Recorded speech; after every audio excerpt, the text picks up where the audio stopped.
Tejo, Presiden Jokowi secara terbuka menyatakan tahu jeroan partai politik berbekal data intelijen dari BIN, polisi, dan TNI. Informasi yang diterima Jokowi komplit, bahkan soal arah koalisi. Masyarakat sipil menilai Jokowi menyalahgunakan data intelijen untuk tujuan politik pribadinya. Namun Menko Polhukam Mahfud MD membela bahwa intelijen melapor ke Presiden sudah sesuai ketentuan undang-undang dan tidak ada kaitannya dengan cawe-cawe. Pegang data intelijen, Jokowi cawe-cawe arah koalisi. Malam ini kita akan membahasnya dengan narasumber yang hadir di studio. Saya perkenalkan satu-satu. Dari yang paling kanan ada Wakil Ketua Umum Partai Gerindra, Habibur Rahman. Selamat malam, Bang Habib. Kita hari ini ada dua Habib nih, nanti saya kenal yang satu lagi. Ada politisi PDI Perjuangan Adian Apitupulu. Selamat malam Bang Adian. Merdeka. Oke, ada tenaga ahli utama KSP, Johannes Joko. Selamat malam Mas Joko. Malam Mbak. Ini ada Habib Abu Bakar Al-Habsyi, ini yang deril Habib ya. Assalamualaikum. Sekjen PKS. Waalaikumsalam, ada Direktur Eksekutif dari Lingkar Madani, Bang Rey Rangkuti. Selamat malam Bang Rey. Malam. Dan seperti biasa kita selalu mengundang teman-teman mahasiswa ya yang sudah bergabung melalui sambungan virtual. Malam ini ada Badan Eksekutif Mahasiswa dari Universitas Udayana Bali. Selamat malam teman-teman dari Udayana. Nanti teman-teman boleh mengkritik, bertanya dan juga memberikan pendapat, memberikan concern bahwa kok bisa data intelijen dipegang oleh Presiden untuk menentukan arah koalisi partai politik di pemilu 2024. Oke, saya langsung saja, saya akan langsung tanya ke Istana. Tugasnya Mas Joko ini berat karena Presidennya habis ngomong begitu. Mas Joko, apa kemudian maksud dari Presiden Jokowi mengumbar ke publik bahwa beliau memiliki data intelijen baik dari BIN, kemudian dari BAIS TNI dan juga Polri tentang jeroan partai politik. Ini apa maksudnya?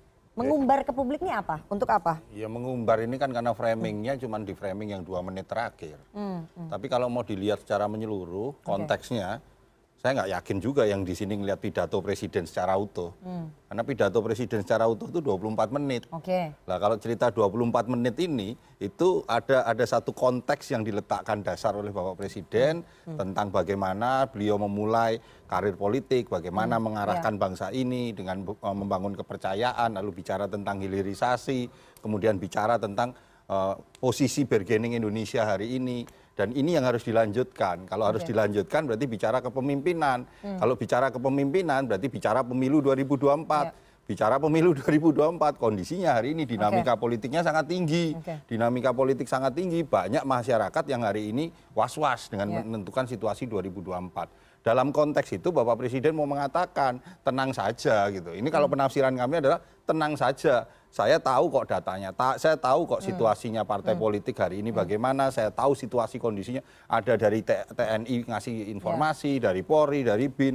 Maka ya Indonesia hari ini semuanya dalam posisi termonitor, semuanya dalam koridor, masyarakat tenang saja, masyarakat terus berjalan karena ada 2 momentum bersamaan nih Mbak. Yang pertama momentum kesempatan Indonesia untuk lompat, tetapi saat bersamaan juga kita punya agenda konstitusi pemilu 2024. Dua-duanya ini harus bisa dimanage dengan baik. Dan dalam konteks inilah Presiden sebagai penanggung jawab negara, beliau sebagai penjaga penanggung jawab stabilitas ekonomi, politik, keamanan nasional, itu mengambil perannya dengan mengatakan kepada publik, saya punya informasi itu. Tapi sekali lagi, yang kedua adalah nggak ada juga data yang disampaikan Presiden kepada publik. Karena itu memang konsumsi dia, bahwa memang ada data-data, memang ada cerita dan laporan, itu untuk memberikan masyarakat biar adem deh gitu. Untuk memberikan masyarakat biar adem. Saya putarkan ya pernyataan dari Presiden Jokowi tentang memegang data intelijen. Kita tafsirkan sama-sama nih. Saya tahu dalamnya partai seperti apa saya tahu. Partai-partai seperti apa saya tahu. Ingin mereka menuju kemana saya juga enggak tahu.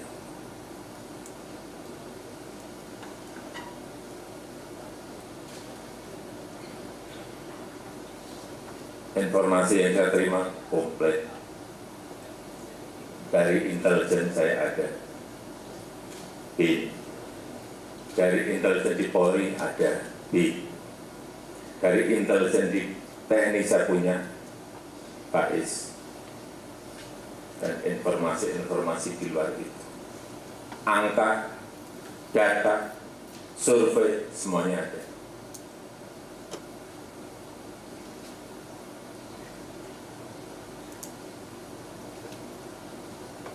Saya pegang semua, dan itu hanya miliknya Presiden. Oke Mas Joko, kalau tadi Anda katakan bahwa ini untuk membuat adem, untuk menenangkan masyarakat. Tapi nyatanya pernyataan Presiden yang memegang data intelijen itu malah membuat gaduh. Membuat koalisi masyarakat sipil bereaksi dan merasa terancam kebebasan demokrasi ya. Gimana Mas Joko? Saya nggak yakin teman-teman masyarakat koalisi sipil sudah ada rilisnya dari koalisi masyarakat sipil. Maksud saya gini, saya nggak yakin juga teman-teman masyarakat koalisi sipil itu mendengarkan pidato itu dari awal sampai akhir gitu. Bisa juga, ini menarik juga dengan gimmick seperti ini, orang nyari ini di YouTube. Pidato presiden itu sebenarnya apa sih, lengkapnya bagaimana sih gitu. Dalam konteks itu ini menjadi sebuah kekuatan bahwa cerita bagaimana bangsa ini harus melewati masa transisi pemilu agar teman-teman yang hari ini berkompetisi itu bisa berkompetisi dengan sehat sehingga tidak menimbulkan segregasi dan goncangan-goncangan, dan pasca pemilu 2024 kita masih bisa terus melangkah untuk menuju Indonesia maju.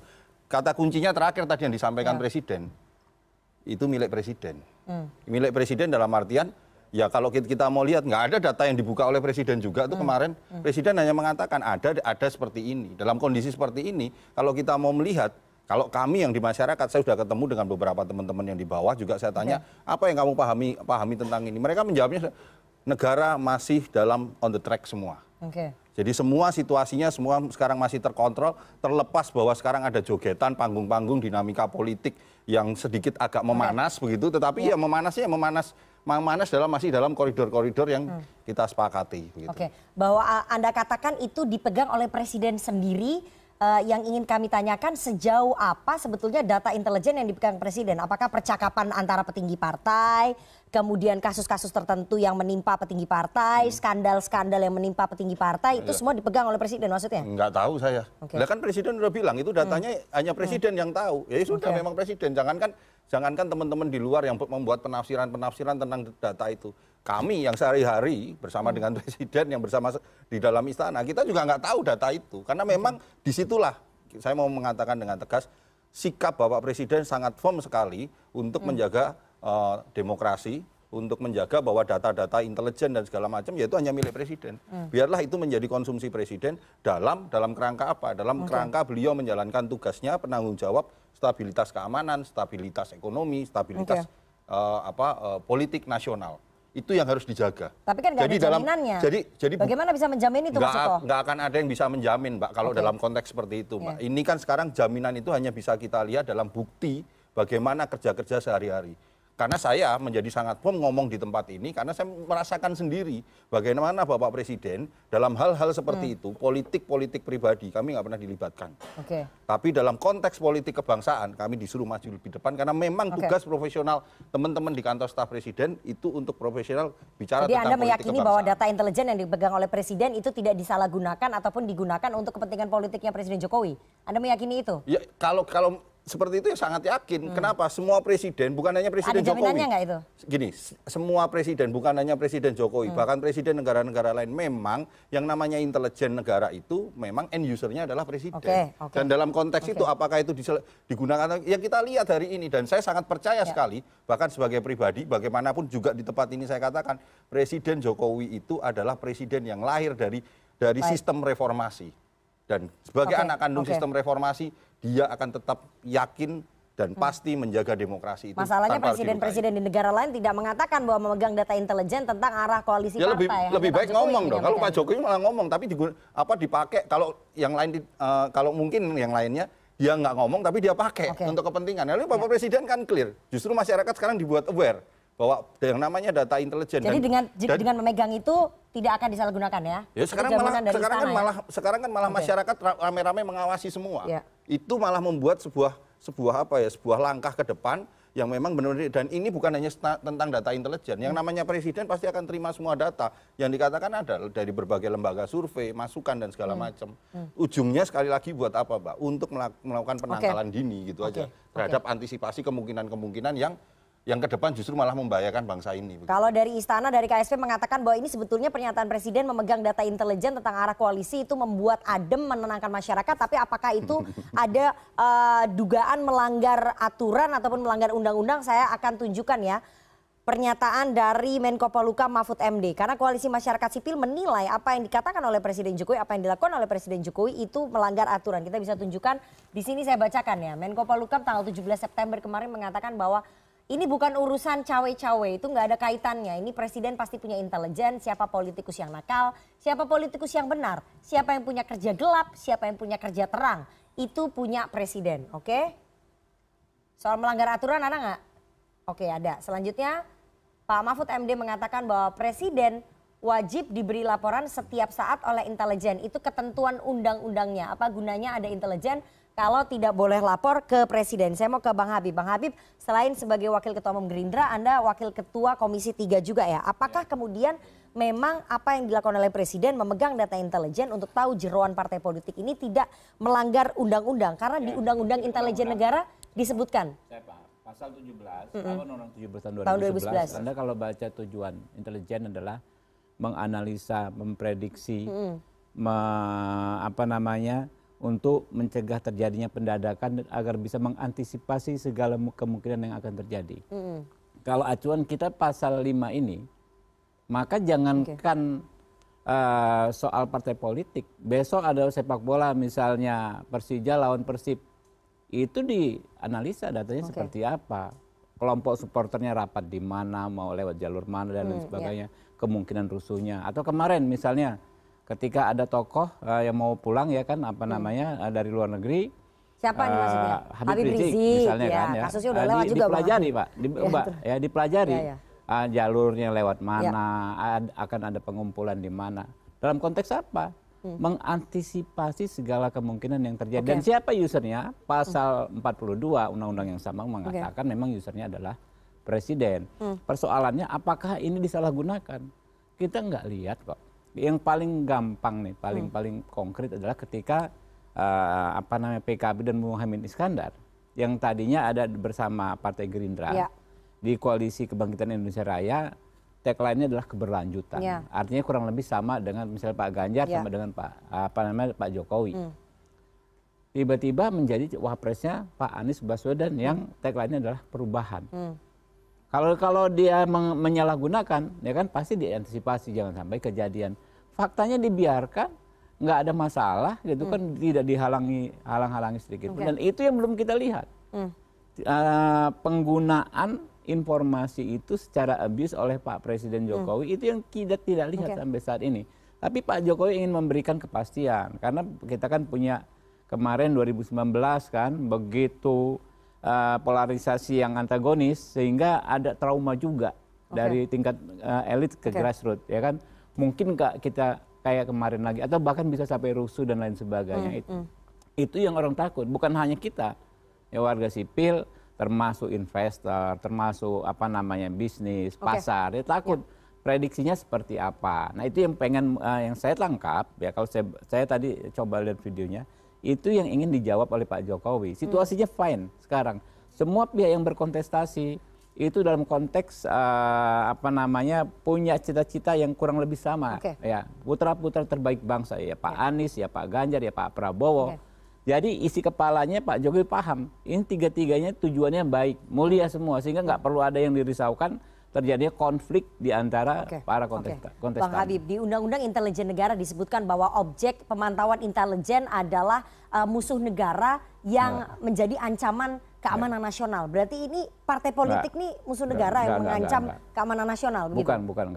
Anda tidak tepat mengutip pasalnya. Jadi di undang-undang yang sama dikatakan objeknya juga bahkan intelijen dalam negeri, intelijen luar negeri, sampai detail gitu loh. Jadi segala peri kehidupan kita yang bisa menimbulkan bahaya ya, semua itu jangankan partai politik, saya bilang kelompok supporter, kelompok pesilat misalnya, ada pesilat A yang selalu bentrok dengan pesilat B, juga dianalisa kok, gitu kan. Ini ada ulang tahun di mana dan lain sebagainya. Untuk apa? Untuk mengantisipasi, jangan sampai terjadi gesekan dan lain sebagainya. Jadi Gerindra tidak merasa menjadi objek pemantauan intelijen ya? Bukan, nggak ada masalah. Ya kita dipantau, kita terbuka kok, nggak ada masalah. Orang tahu juga isi kepala kita lebih diketahui, malah kita lebih senang. Kalau Pak Prabowo dulu pidato, bahkan ketika oposisi, di sini ada intelijen nggak? Ya silahkan, bagus. Karena orang intelijen justru akan menyampaikan apa yang kita bahas isi kepala kita kepada penyelenggara negara. Ternyata hal yang baik sekali gitu. Saya akan tunjukkan ya pernyataan resmi dari Koalisi Masyarakat Sipil. Ini ada Amnesty Internasional, kemudian beberapa beberapa LSM juga menyoroti soal apa yang disampaikan oleh Presiden Jokowi. Saya bacakan sama-sama ya di sini ya. Ini pernyataan resmi bahwa kami memandang pernyataan Presiden tersebut mengindikasikan adanya penyalahgunaan kekuasaan terhadap alat-alat keamanan negara untuk melakukan kontrol dan pengawasan demi tujuan politiknya. Itu yang disampaikan oleh Koalisi Masyarakat Sipil. Selanjutnya, bahwa dalam negara demokrasi, partai politik bukanlah ancaman keamanan nasional sehingga sulit untuk memahami apa alasan intelijen dikerahkan untuk mencari informasi terkait data, arah, dan perkembangan partai politik. Saya mau ke PKS, Bang Habib Abu. Ini soalnya ada dua Habib nih. Bang Abu, ya. Apakah kemudian PKS merasa menjadi objek pemantauan intelijen yang itu tadi dikatakan oleh Koalisi Masyarakat Sipil menjadi ancaman keamanan negara begitu, sampai harus dipantau gitu? Kalau saya justru silakan aja pantau. Oke. Jangan sulit-sulit. Kalau perlu, kalau mau nanya tentang PKS, hubungi aja Sekjen PKS. Kalau perlu di bawah tiker PKS kita bukain, nih PKS tuh. Okay. Jadi buat kami nggak ancaman. Ya buat kami nggak ada ancaman. Jadi artinya Presiden melakukan itu sebenarnya memang udah fungsinya. Cuma yang jadi permasalahan kenapa harus diungkap ke publik gitu. Apa urusannya ke publik? Saya nggak bilang Presiden bikin gaduh ya, enggak. Jadi kenyataan faktanya jadi membuat orang banyak pada bertanya-tanya, ada apa di balik ini? PKS juga menanyakan itu ya, bertanya-tanya kenapa Presiden harus mengumbar kenapa harus itu ke publik ya, memegang data intelijen. Jadi sebenarnya sih juga nggak ada dosa, nggak ada apa-apa, nggak ada masalah dan nggak ada pelanggaran gitu. Makanya kalau saya melanggar lihat, demokrasi juga ya, melanggar privasi dari partai politik. Cuman begini, apapun jadinya kalau bahasa Presiden itu akan tersentuh ke seluruh rakyat Republik Indonesia, termasuk partai. Perasaannya nyaman atau tidak nyaman tergantung kembali ke partainya. Atau kalau ditujukan ke partai mana sih yang dimaksud? Atau tanda kutip mungkin ada sesuatu yang mau diarahkan. Ke partai mana yang dimaksud itu kan nggak mungkin ke partai-partai pendukung pemerintah. Berarti kan partai-partai yang berlawanan dengan pemerintah. Siapa bilang nggak mungkin ke partai pemerintah? Jadi pemerintah aja ada gesek-gesek. Oke, berarti ada indikasi data intelijen itu juga pemantauan intelijen dilakukan ke partai-partai pendukung pemerintah. Saling intip begitu menurut PKS. Nggak ada masalah. Jadi yang jadi permasalahannya itu adalah pertanyaannya ketika mengungkapkan ke publik kepentingannya apa. Oke, kalau ternyata dibukakan ke publik Presiden itu tahu semua informasi, nggak ada masalah. Selama untuk kepentingan negara. Tapi kalau untuk pribadi ke partai itu abuse of power. Itu yang nggak boleh. Nah, tapi kalau sekarang ini ya faktanya jadi menjadi pertanyaan, ada apa di balik penjelasan ini? Gitu. Jadi kalau menurut PKS, data intelijen yang dipegang Presiden bukan hanya ke partai yang berlawanan dengan pemerintah dengan partai-partai yang di dalam koalisi pendukung pemerintah itu juga ada, ke seluruh juga dipegang. Anak bangsa Indonesia diperhatikan oleh Presiden. Dan Presiden punya aparat yang begitu lengkap, ada Kabar Intelkam di Polri, ada Jamintel di Kejaksaan, ada Bais di TNI, ada BIN di BIN, iya toh? Itu semua kan tidak lain bahkan end usernya kan Presiden. Kepada yang lain. Sungguh pun saya dengar pernah satu kali ternyata Menko Polhukam pun pernah bercerita bahwa juga dia dapat informasi dari BIN. Ya dapat juga. Jadi artinya apa yang dilakukan ini sebenarnya tidak hal urgen-urgen amat. Jadi bikin permasalahan jadi masyarakat jadi tambah sibuk yang sebenarnya lagi sibuk ingin pemilu. Tapi ini bukan dilihat sebagai kontrol terhadap partai politik ya? Enggak ada kontrol masalah. Dan juga pengawasan terhadap partai enggak politik. Ada masalah. PKS nggak melihat begitu? Kalau hanya dipentingkan untuk dirinya sendiri membaca nggak ada masalah. Tapi kalau kepentingan partainya, masalah. Itu apa jaminannya? Kan nggak bisa ada jaminannya itu. Ya itu jaminannya jadi abuse of power. Bisa mengarah ke sana? Oh bisa. Tetapi kalau cuman dia sebagai end user, dia hanya mengatakan iya saya ini, tapi tidak digunakan untuk apa-apa, it's okay. Buat apa salahnya? Sebentar saya kasih pantun dulu biar enak. Ini kita acara belum selesai. Iya santai, pantun banyak ada 8. Ya udah silakan pantun dulu. Gimana ini kita lagi mau dialog dia malah. Gadis manis pipinya merah. Segera datangi untuk lamaran. Pak Jokowi itu presiden yang amanah. Terus? Pasti gunakan intelijen tanpa pelanggaran. Itu maksudnya sindiran ya? Atau pesan? It's okay. Saya mau ke Bang Adian. Bang Adian, itu tadi dikatakan kalau misalnya data intelijen hanya dipegang oleh Presiden saja sebagai data pribadi itu gak ada masalah. Tapi kalau dipakai untuk kepentingan dari partai politiknya, itu yang menjadi masalah. Itu bentuk abuse of power. Silakan. Begini Mbak. Menurut saya Memang betul pernyataan Jokowi ini tidak komplit terkait dengan itu ya. Tapi ada batas-batas dan ruang-ruang demokrasi yang harus kita pertahankan. Misalnya begini, boleh nggak tanpa alasan, tanpa apa saya disadap? Nggak boleh dong, itu kan ada privacy. Artinya pertama, ruang-ruang kebebasan kita untuk berpikir, untuk berdiskusi, untuk berbicara satu dan yang lain, itu tidak boleh menjadi objek penyadapan, objek dimata-matai dan sebagainya. Pertanyaan saya adalah, apakah itu maksud yang termasuk disampaikan Jokowi atau tidak? Sedalam apa ya? Kalau itu yang termasuk, itu nggak betul. Itu tidak betul. Oke? Demokrasi yang kita perjuangkan itu membuka ruang-ruang kita untuk berani berbicara apapun dengan siapapun. Selama dia tidak melanggar hukum pidana yang jelas ada pasalnya, aturan segala macam, maupun yang memang membahayakan pihak lain. Kalau dia cuma dia duduk di istana lalu masing-masing menteri, Kapolri, intelijen melaporkan, boleh. Tapi kalau secara sengaja, intip dong Habibur Rahman, intip dong Sekjen PKS, sadap dong, nggak boleh. Ikuti dong dia kemana saja, nggak boleh. Gitu loh. Maksudnya harus ada ruang yang terang. Bagaimana kita bisa menjamin ruang yang terang itu, Bang Adian? Loh, makanya kita harus tanya Presiden Jokowi. Gitu loh. Tanya sama dia, maksudnya apa? Tapi kalau cuma dia duduk, intelijen melaporkan, semua harus lapor ke dia, betul. Tapi kalau dia perintahkan, mata-matai Adian, saya marah. Adian tanggal berapa dia pergi kemana segala macam, itu saya marah. Dia ketemu dengan siapa saja. Jam berapa dia ketemu istrinya. Jam berapa dia jemput anaknya dan sebagainya. Ada langkah-langkah ke arah situ. Tiba-tiba handphone saya disadap. Email saya disadap, diambil. Itu nggak boleh. Apakah yang dimaksudkan sampai sejauh itu? Kalau sampai sejauh itu merusak tatanan demokrasi. Itu berbahaya buat kita. Itu kita kembali ke masa lalu, di mana memang tidak ada ruang-ruang kebebasan buat kita. Sampai kemudian berbicara pun kita harus bisik-bisik. Itu bahaya buat negara. Kalau bicara tentang hal-hal yang baik, tentang kebersamaan, tentang kegotong royongan, bagaimana konsep membangun negara yang baik, kita harus bisik-bisik. Berbicara tentang demokrasi, berbicara tentang korupsi, kita harus bisik-bisik. Situasi negara sedang tidak baik-baik saja. Tapi kalau tidak sampai pada sejauh itu, misalnya kemudian hasil kongres partai ini bagaimana? Disampaikan oleh intelijen. Sampai batas itu boleh-boleh saja. Nah, dalam kalimatnya kan tidak ada yang disampaikan Jokowi, saya mau matai-matai rakyat, saya nginteli rakyat, saya nginteli partai, nggak ada. Saya baca berulang-ulang dari tadi tuh, Habib ngomong semua, saya baca mana? Kalimatnya dia cuma, saya tahu, diulang saja, arah hasil. Lalu itu saya juga tahu, hasil survei saya juga tahu. Gitu, tidak ada yang istimewa. Arah partai, kita tidak tahu 100%, tapi kita bisa raba. Bagaimana? Nah, kalau sampai pada batas itu tidak masalah. Tapi kalau sudah jauh, nginteli siapa? Ray Rangkuti, gitu loh. Tanggal sekian dia berdiskusi dan sekian, gitu loh. Itu nggak boleh. Tapi yang kami dapatkan informasi, Pak Jokowi sampai tahu nih pertemuan-pertemuan politik yang digelar petinggi-petinggi parpol itu masuk ke dalam surveillance nggak? Atau itu hanya data laporan aja? Dia tahu karena dikasih tahu atau dia cari tahu. Itu dua hal yang berbeda loh. Saya juga bisa tahu banyak hal karena dikasih tahu.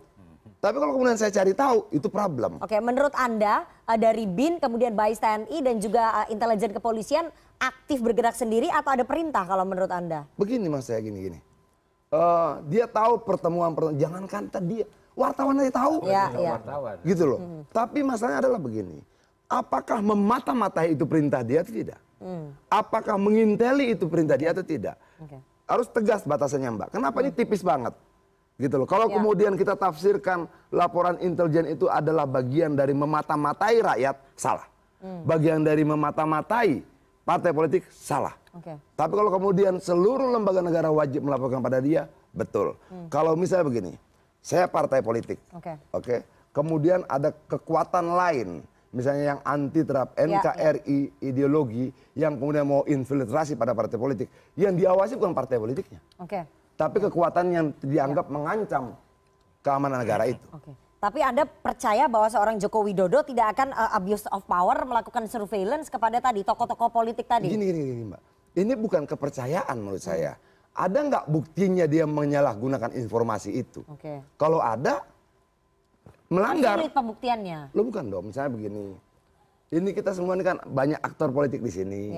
Misalnya pernah nggak misalnya Bang Sekjen PKS dipanggil, lo begini ya. Kalau tidak begini nanti begini berdasarkan informasi ini. Itu salah. Gitu loh. Kenapa? Dia menggunakan informasi itu untuk mengintimidasi orang lain. Itu Gitu terjadi nggak di dalam ruang-ruang tertutup di politik? Gini, mungkin ya terjadi, mungkin tidak. Masalahnya ada nggak buktinya? Kan kita bisa berandai-andai terus. Mungkin nggak terjadi, mungkin nggak terjadi. Tidak, mungkin juga. Masalahnya bukan mungkin tidak mungkin, buktinya ada nggak? Ada pengakuan nggak? Ada pembuktian tidak bahwa pernah itu dilakukan? Itu aja. Oke, saya mau ke Bang Rey. Bang Rey, pembuktiannya tuh sulit ya untuk memberikan pembuktian, memberikan jaminan bahwa tidak ada abuse of power yang dilakukan oleh Presiden Jokowi dengan memegang data intelijen. Tapi yang jelas ada kekhawatiran dari koalisi masyarakat sipil bahwa ini mengancam iklim demokrasi dan ini bentuk otoritarianisme. Ya. Soal bukti itu sebetulnya tugasnya Bung Habib tuh. Untuk mencarinya kan. Maksudnya, Komisi 3. Bung Habib Komisi 3. Iya. Yang penting kan sekarang masyarakat resah dengan pernyataan Presiden itu. Berdasar itulah mestinya Bung Habib mencari tahu. Benar nggak bahwa Presiden tidak menggunakan data itu untuk kepentingan yang bersifat pribadi. Seperti tadi disebutkan oleh Bung Adian gitu. Jangan kita disuruh cari bukti, pasti kita nggak bisa. Bung Habib aja yang punya kewenangan belum mau melakukannya. Kan kita nggak mungkin kita ke kantor BIN untuk ngobok-ngobok data-data. Nggak mungkin itu dan nggak boleh kan gitu. Yang bisa melakukan itu di Habib. Panggillah Menko Polhukam, panggillah Menhan, tuh datang tanya Menhan, apakah data BIN itu diserahkan kepada Presiden berhubungan dengan keamanan apa pertahanan? Karena data BIN BAIS khususnya itu hubungannya dengan pertahanan negara, bukan keamanan negara. Gitu loh kira-kira tuh. Itu ditanyakan dulu. Karena ini ada hubungannya menurut saya dengan faktor kedua. Faktor keduanya apa? Faktor keduanya inilah cara pandang kita selalu yang melihat musuh utama bangsa itu bukan asing, tapi warga negara sendiri. Sehingga semua orang perlu ya di surveillance. Ya, gitulah sebagainya gitu. Coba Anda bayangkan BIN masuk datanya soal partai. Kalau benar pernyataan Presiden kan, BAIS yang dibicarakan, yang dilaporkan soal partai. Kan Presiden mengatakan laporan ini masuk semua. Betul, dari dan BAIS, semua itu dari Polri, dan dari BIN. Ya, masuk partai. Emang partai-partai ancaman pertahanan negara? Kan kira-kira gitu. Mestinya Habib tersinggung. Kok kita dianggap ancaman negara? Kita ini organisasi resmi. Dan pernyataan Presiden itu disampaikan kepada yang namanya apa ini tadi itu relawan. Relawan itu hubungannya cuma dengan Presiden kok. Kalau disebut ini urusan publik untuk menenangkan publik bagaimana? Mestinya yang ada dipanggil ketua-ketua partai oleh Presiden. Saya jelaskan. Menurut data yang saya kumpulkan, mudah-mudahan pemilu kita ini akan aman. Itu yang disebut dengan pernyataan publik karena disampaikan kepada partai-partai politik yang sah, yang peserta pemilu, bukan kepada relawan. Kan relawan ini siapa bagi Presiden? Jadi pernyataannya salah, yang ditujukan juga salah. Itu makanya message-nya kemudian yang tertangkap oleh kita jadi kok bisa begini ya gitu. Sampai Presiden mengatakan ini loh kalimat saya tahu kok arah koalisi gitu. Itu saya nggak tahu. Antara tahu dan menduga itu kan dua hal yang berbeda juga. Itu kira-kira itu. Oleh tahu itu tidak ada pernyataan bisa. Saya tahu arah koalisi loh. Ada pernyataan. Coba. Nanti kita ulangi. Saya tahu arah koalisi kata Presiden. Kalau tahu itu dengan menduga itu berbeda. Saya menduga koalisinya akan begini. Saya tahu arah koalisinya akan begini. Nah, pertanyaannya dengan tahu Presiden dengan arah koalisi tentu dihubungkan lagi dengan pernyataan cawe-cawe ya kan macam-macam dan seterusnya itu yang kedua. Nah yang ketiga ini juga menurut saya membuat kita menghadapi pilu ini makin cemas. Kenapa gitu? Lah Presiden mengerahkan semua infrastruktur yang ada pada dirinya untuk cawe-cawe dalam pemilu. Jadi ini pernyataan ini menunjukkan bahwa Presiden cawe-cawe. Betul. Dalam statement Presiden, benar yang dikatakan Adian. Arah partai. Presiden tidak pernah ngomong arah koalisi. Tapi arah partai. Tapi Presiden mengerti partai ini arahnya mau kemana sih sebenarnya. Itu beda ya dengan koalisi. Bukan itu juga, arah partai. Kalau arah partai coba teksnya. Ya teksnya jelas. Saya tahu dalamnya partai seperti apa, partai-partai seperti apa. ingin mereka menuju kemana. Oke, kita putarkan lagi aja deh, biar dengar sama-sama ya. Nggak perlu, nggak perlu. Sebentar, kita putarkan lagi aja, nggak apa-apa, biar nggak ada kerancuan kita putarkan. Ini bukan. Ini Sebentar, perlu. Bang Habib. Kenapa? Kita Bahwa putarkan. Dalamnya partai seperti apa saja. Partai-partai seperti apa saja. Ingin mereka menuju kemana, saya juga enggak.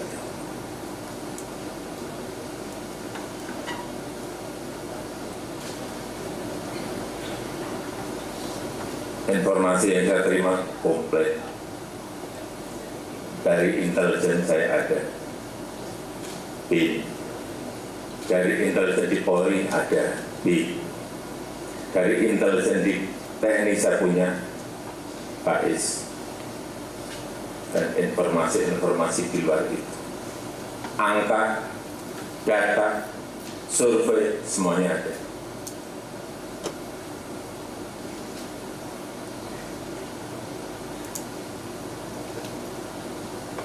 Saya pegang semua, dan itu hanya miliknya Presiden. Oke, arah partai arahnya kemana beliau tuh tahu. Iya sebenarnya gini Mbak, kalau arah partai kemana baca ADART-nya aja. Itu sudah jelas arah, bukan sebentar. Ya, janganlah juga kau begini. menganggap bahwa partai presiden itu tahu, ngapain juga dia dapat informasi dari BIN hanya untuk sekedar tahu ADART. Batasannya sudah jelas gua sampaikan begini ya. Jangan juga kalau dia memerintahkan memata-matai, dia menyadap nomor telepon kita, dia mengikuti kita kemana-mana. Sebentar dulu. Kalau dia mengikuti kemana-mana kita, mengintili kita kemana-mana segala macam dan seluruh perangkat intelijennya, itu salah. Tapi sebentar dulu. Ya itu yang kita sebentar tahu. dulu. Bukan, salah benar harus jelas batasnya. Iya. Tapi kalau dia cuma menerima informasi, itu sebentar. Pernyataanmu itu benar. Sebentar dulu.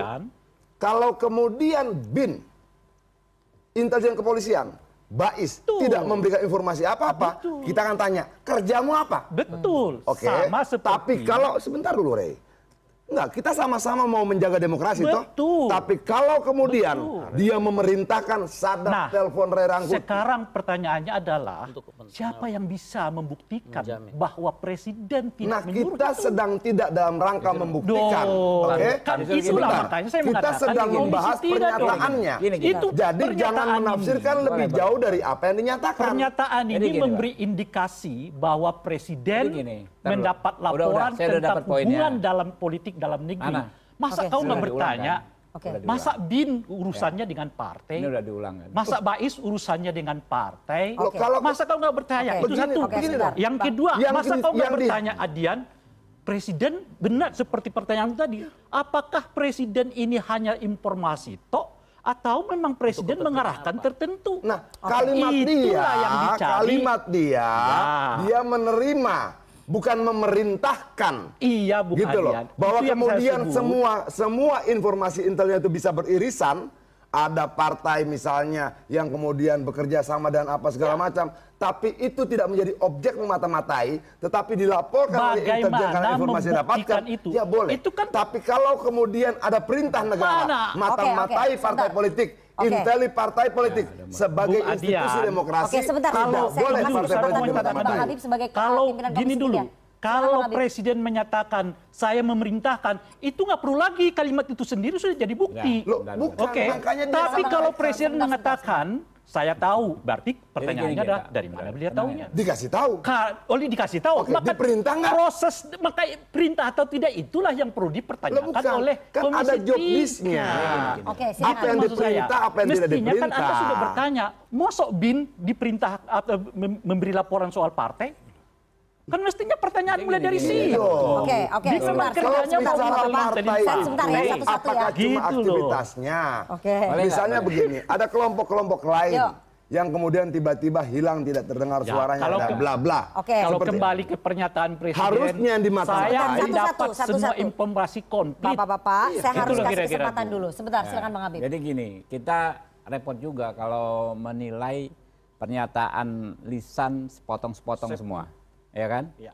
Itu satu. Tapi apa yang disampaikan rekan-rekan koalisi masyarakat sipil termasuk Bung Rey itu bagus semangatnya. Bagaimana mengingatkan penyelenggara negara tidak melakukan sesuatu yang tidak by law. Sesuatu yang tidak sesuai dengan hukum. Saya dengan Pak Ustadz Habib Abu pernah belajar soal penyadapan ya, kita bongkar ke beberapa negara. Kita tahu sekali batasan penyadapan yang sah atau tidak sah. Ya, dan penyadapan itu hanya salah satu cara intelijen untuk dalam melakukan kerjanya.